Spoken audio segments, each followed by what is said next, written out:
अहो 2 दिवसांवर आषाढी एकादशी येऊन ठेपली आहे.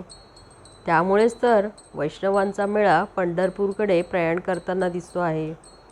आपल्या सर्वांनाच वारीला जाणे तर शक्य नाही, परंतु जवळच्या मंदिरात जाऊन विठुरायाचे दर्शन घेऊन उपवास करणे तर नक्कीच शक्य आहे. म्हणूनच या आषाढी एकादशी निमित्ताने साधी सोपी पण चविष्ट अशी वरीचा भात व आमटीची रेसिपी आज आपण पाहणार आहोत. चला सुरुवात करूया. वरईचा भात म्हणजेच काही जण त्याला भगर म्हणतात, तो बनवण्यासाठी ही जी माझी मापाची वाटी आहे त्या वाटीने मी 1 वाटी म्हणजे 150 ग्रॅम वरई घेतलेली आहे. त्याच वाटीने मी पाऊण वाटी हे शेंगदाणे घेतलेले आहेत. 80 ग्रॅम वजन आहे. आपण हे शेंगदाणे भाजून घेणार आहोत आणि वरई 2-3 पाण्याने स्वच्छ धुवून घेणार आहोत.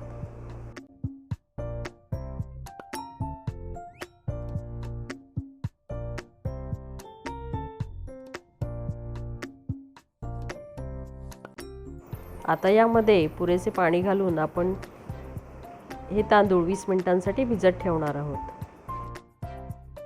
वरईच्या भाताच्या फोडणीसाठी आपण 2 चमचे शेंगदाणा तेल घेतलेलं आहे.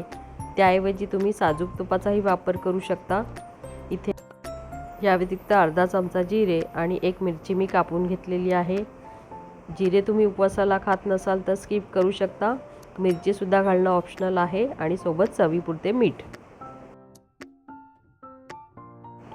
वरईचा भात बनवण्यासाठी मी कढई गरम करायला ठेवलेली आहे. त्यामध्ये तेल घालून घेतलेलं आहे.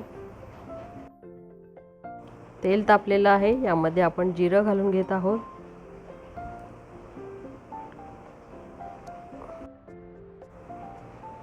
जिरे चांगले तडतडल्यावर त्यामध्ये हिरवी मिरची घालून ती चांगली व्यवस्थित तळून घेऊया. आता यामध्ये आपण जे वरईचे तांदूळ भिजत घातलेले ते उपसून ठेवले होते ते घालून साधारणपणे 2 मिनटं मस्त खमंग असे परतून घेऊया. तेलात किंवा तुपात अशा पद्धतीने हा भात परतल्यामुळे तो मस्त मोकळा होतो आणि त्यामुळे तो खायला खूप छान लागतो.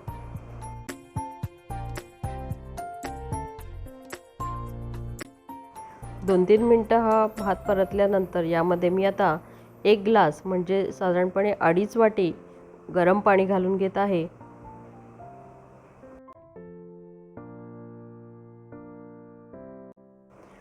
यामध्ये सैंधव मीठ घालून घेऊया आणि गॅस वाढवून याला चांगली उकळी येऊ देऊया.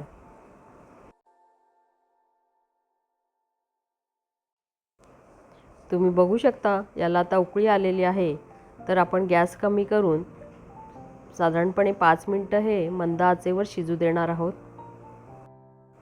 भात व्यवस्थित शिजण्यासाठी 1-2दा तो अशा पद्धतीने हलवून घेऊया.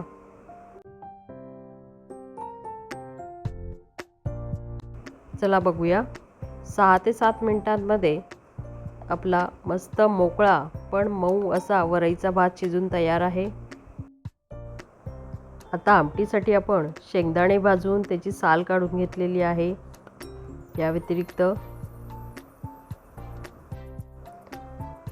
5 कोकम मी इथे पाण्यात भिजवलेले आहेत. त्यात काय खडे असतील तर ते आपण अशा पद्धतीने काढून टाकू शकतो. 2 छोटे चमचे लाल तिखट मी इथे वापरलेलं आहे. हे फक्त लाल मिरच्यांचं तिखट आहे. यात कुठलाही मसाला नाही. तुमच्याकडे असा लाल तिखट नसेल तर तुम्ही हिरव्या मिरच्या वापरू शकता.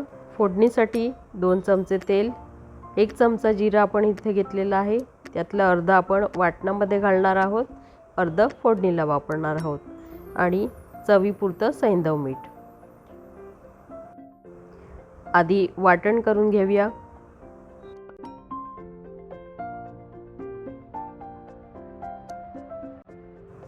यामध्ये थोडेसे पाणी घालून आपण फाईन पेस्ट करून घेणार आहोत.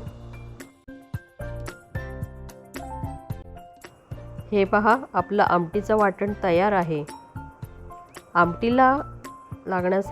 आमटीच्या तयारीसाठी लागणारे सर्व साहित्य मी इथे तुम्हाला दाखवलेले आहे.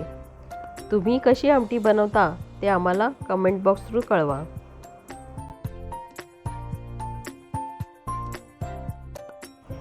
आमटी बनवण्यासाठी इथे मी कढई गरम करायला ठेवलेली आहे.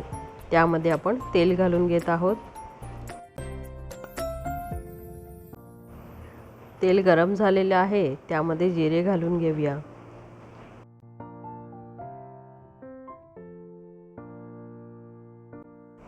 जिरे तडतडल्यानंतर जे आपण वाटण करून घेतलं होतं ते तेलामध्ये घालून घेऊया.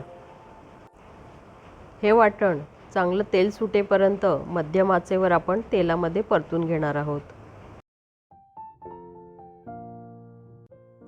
दाण्याची पेस्ट मस्त परतली गेलेली आहे.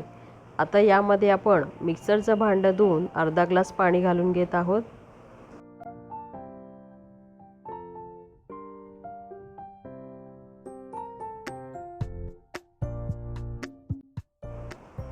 मसाला व्यवस्थित मिक्स करून झाल्यावर पुन्हा अर्धा ग्लास पाणी आपण यात घालून घेत आहोत. तुम्हाला आमटीची कन्सिस्टन्सी कशी हवी असेल त्याप्रमाणे तुम्ही पाण्याचे प्रमाण कमी जास्त करू शकता.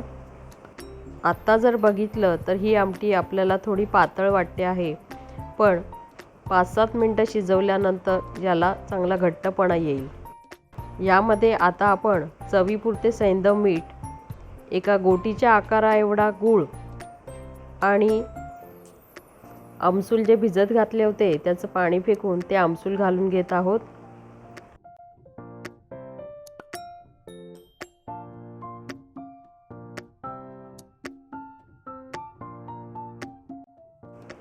आता याला मोठ्या गॅसवर चांगली उकळी येऊ देऊया.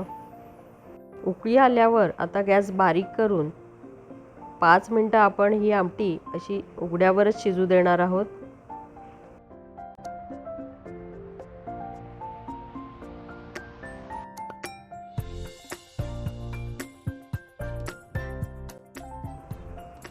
हे पहा, आमटीला आता घट्टपणा आलेला आहे आणि थोडासा तवंगही आलेला आहे. आपली मस्त गोड आंबट तिखट चवीची आमटी तयार आहे. चला आता वाढायला घेऊया. काय मग, कशी वाटली साधी सोपी भगर आमटीची रेसिपी? बनवून पाहणार ना नक्की? हो, आणि बनवल्यानंतर तुमच्या प्रतिक्रिया आम्हाला जरूर कळवा. तुम्हाला हा व्हिडिओ आवडला असेल तर लाईक अँड शेअर जरूर करा. स्वादांची मैफिल चॅनेलला तुम्ही सबस्क्राईब केलं नसेल तर आता लगेचच करा आणि बाजूला असलेल्या बेल आयकॉनवरही क्लिक करा, म्हणजे तुम्हाला आमच्या नवनवीन व्हिडिओचे नोटिफिकेशन्स लगेचच येतील. चला भेटूया लवकरच. तोपर्यंत बाय.